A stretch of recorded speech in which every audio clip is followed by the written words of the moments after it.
जैसे तुम जो साधनाएं करते हो, आप जी जो साधनाएं करते हो, उनसे ये जन्म और मृत्यु का प्रोसीजर कभी समाप्त नहीं हो सकता।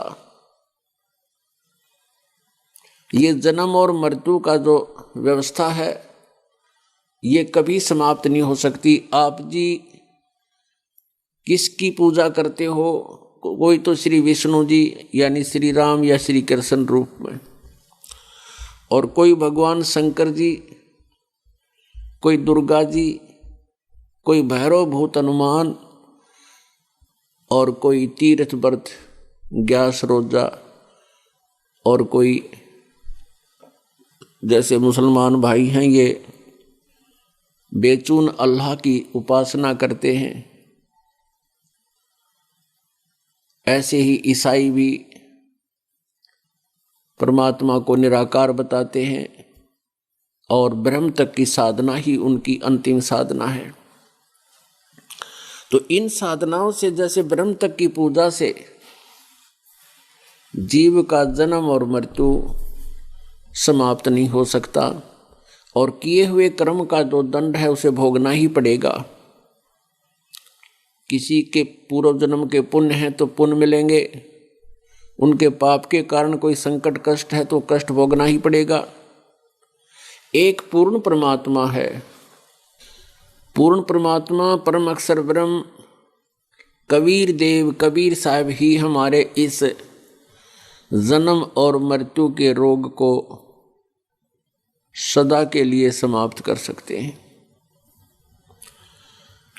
और जब तक आप यहाँ रहोगे इस संसार में, तो आपके ऊपर आने वाले जो प्रारब्ध में प्रारब्ध होता है, जो आपकी किस्मत में लिख रखा है, इस मनुष्य जीवन के अंदर आपके पुण्य और पापों का दोनों का एवरेज मिला के, जैसे संचित कर्म आपके पहले रखे हुए हैं, संचित हैं, जो पहले जन्म जन्मांतर के आप जिन्हें इकट्ठे किए हुए हैं, वो आपके पुण्य अलग रखे हैं, पाप अलग रखे हैं भगवान के दरबार में, और उनका अकाउंट है। तो उनमें से जैसे जिसके पाप ज़्यादा हैं तो उनमें से एवरेज पाप ज़्यादा ले लिए, और जिनके पुण्य कम हैं तो पुण्य कम, दोनों को मिलाकर एक जीवन मनुष्य का दे दिया।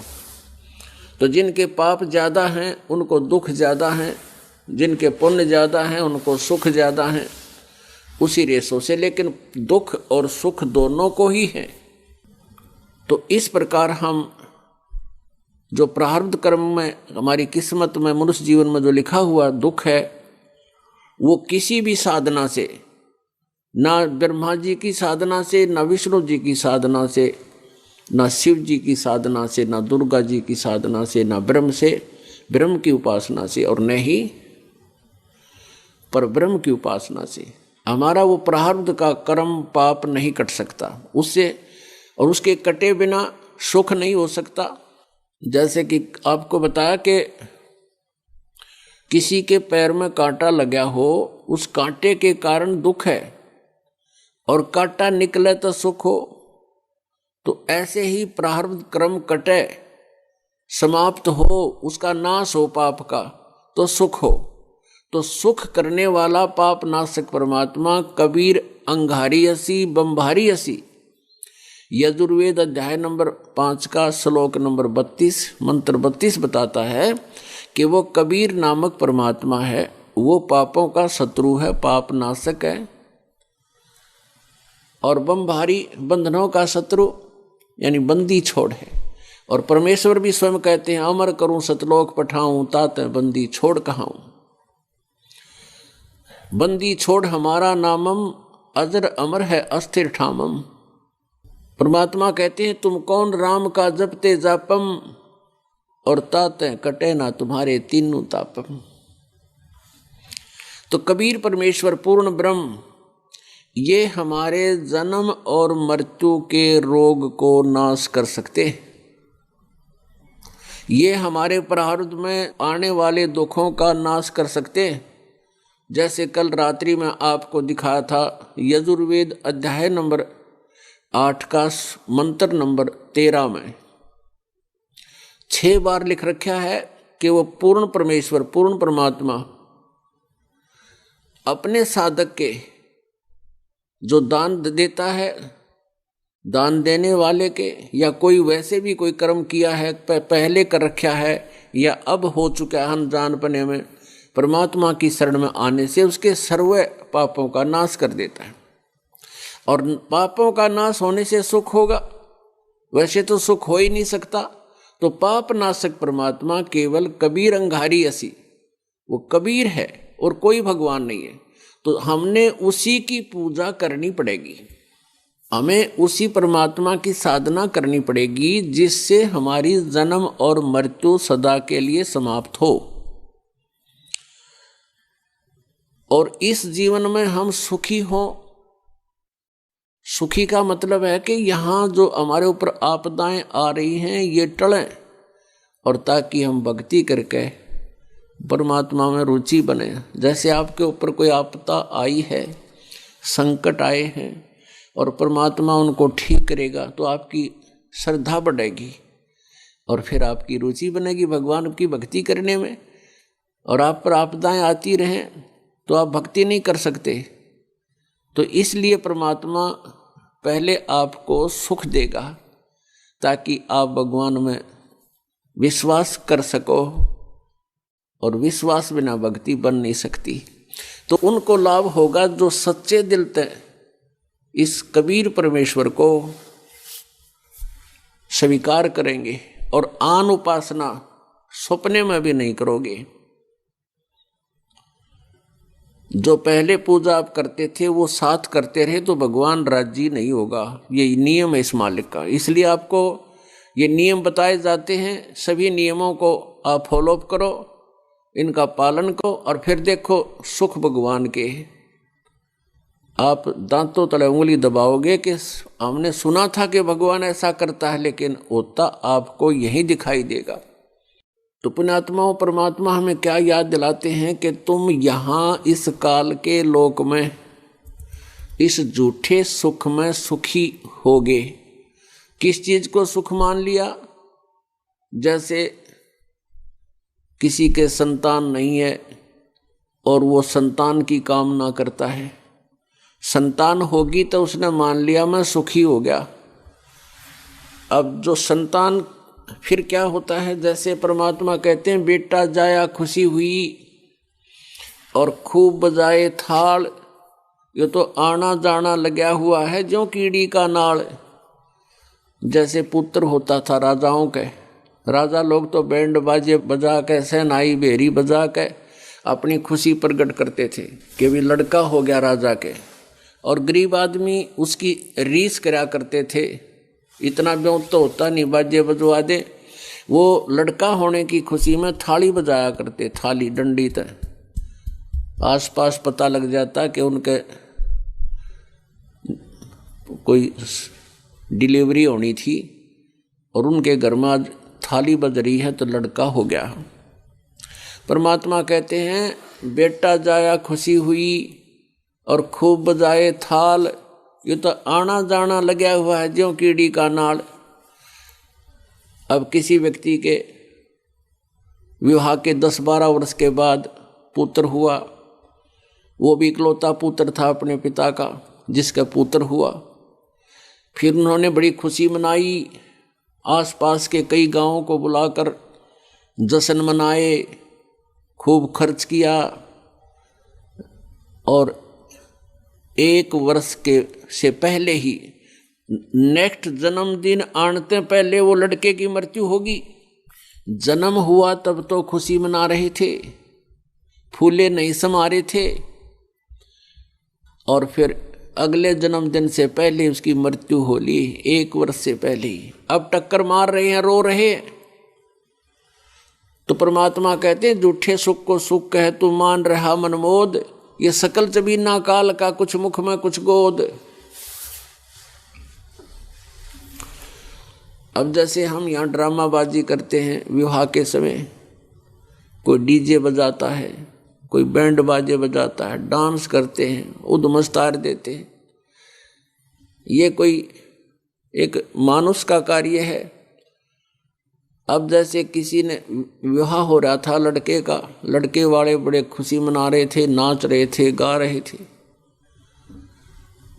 और वो अगले दिन बारात जा रही थी। रास्ते में दुर्घटना होगी, दूल्हा भी मारा गया और एक ही उसी परिवार के 3-4 सदस्य और मारे गए। अगले दिन समाचार पत्र में डिटेल आई थी, उनकी बुरी तरह रो रहे थे और पहले दिन वो नाच रहे थे, गा रहे थे, बुरी तरह उद्मस्तार रहे थे, और अब टक्कर मार कर रो रहे हैं। तो यहाँ नानक साहब जी कहते हैं, ना जाने काल की कर डारे, किस विध डल जा पासावे, और जिनाते सरते मौत खुड़क दी उनानू केड़ा हासावे। जिनको ज्ञान नहीं, जिनके ये त्रिगुणमयी माया का नशा है, वो लोग ऐसा किया करते हैं। और इस सत्संग के सुनने से, परमात्मा की महिमा से परिचित होने से हमारी ये नशा उतर जाएगा, ये बकवादें छूट जाएंगी और हम एक सिंपल मैन बन जाएंगे जो भक्ति के लिए आवश्यक है। तो इसलिए पुण्यात्माओं, हम 90% दुख हम स्वयं उत्पन्न किए बैठे हैं। बीड़ी, शराब, मांस, तंबाकू का प्रयोग इस जीव के लिए महा हानिकारक है और इसका शत्रु है भक्ति का, और ये सभी कर रहे हैं। लगभग 90% अवश्य कर रहे हैं। शराब पीने वाला ना जाने कितना नुकसान कर देता है, आप भी दुखी, परिवार को दुखी करे, रिश्तेदारी तक भी तंग हो जाते हैं उससे, और घर का नाश करे। तंबाकू प्रयोग कभी नहीं करना चाहिए, ये बहुत खतरनाक बताया है, शरीर के लिए भी, समाज के लिए भी। वातावरण में प्रदूषण सबसे ज़्यादा तंबाकू के धुएं से होता है, और शरीर में सबसे ज़्यादा हानि इस तंबाकू से होती है। भक्ति में सबसे ज़्यादा बाधक तंबाकू है, इसका धुआं है, और शराब तो है ही नाश करने वाली, और मांस तो भूल कर भी छूना नहीं चाहिए था। अब जैसे कोई हमारे बच्चों को काट के खावे, कैसा लगे, और हम एक बकरी के बच्चे को, भेड़ के बच्चे को, या कोई भैंस गाय को खाते हैं, तो इंसान का आहार नहीं है ये तो शैतानों का आहार था, और हमने अज्ञानता से सभी ने स्वीकार कर लिया, तो ये त्याग देना चाहिए। तो इससे 50-60% राहत आपको मिल जाएगी, आपका खर्चा कम होगा और एक जीवन भी मनुष्य जैसा बन जाएगा। उसके बाद जो हम विवाह शादी में, कार कोठी लेने में, बनाने में जो खर्च करते हैं, ये भी हमारी नालायकी है। परमात्मा कहते हैं कि यहाँ इतना ही स्थान चाहिए आपको जिसमें टाइम पास हो जाए। कबीर साहब कहते हैं, घर तो 3.5 हाथ और गना तो 4.25, और कह कबीर अधिका गह ताको नहीं विचार। घर आदमी को 3.5 हाथ का, अपना शरीर जो मनुष्य का होता है, उसके अपने 3.5 हाथ की उसकी लंबाई होती है। माप का देख लेना, ये यहाँ से लेकर इतना एक हाथ कहलाता है, ये इतना, और ये 3.5 हाथ का शरीर होता आपका। तो परमात्मा कहते हैं, आपने अपने शरीर को आपदाओं से बचाने के लिए, गर्मी सर्दी से बचाने के लिए 3.5 हाथ लंबा घर काफ़ी है, और गणा करे तो 4.25 हो जाए। और कहते इससे ज़्यादा अगर तू व्यवस्था करता है तो नालायक आदमी है तू, तुझे विचार नहीं है। अब जैसे एक व्यक्ति ने कोठी बना रखी और डींग मारे उसके रिश्तेदार कहने लगे उसका 12 कमरे हैं, 4 तलर, 4 ऊपर, 4 और तीसरी मंजिल पर, और वो सोए कहाँ है? एक 4पाई पे, एक कमरे की कोण में, और बाकी वो वैसे पड़ा, उसने शर्म मारेगा, बता क्या करेगा वो।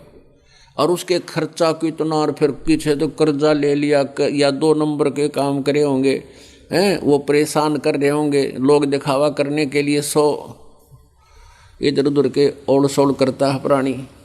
अब बात रही जैसे हम विवाह करते हैं बच्चों का विवाह परमात्मा ने कर रखा होता है, क्योंकि संस्कार भगवान ने पहले जोड़कर तैयार कर रखे होते हैं। तो उसमें हमने घना ड्रामाबाजी नहीं करनी चाहिए।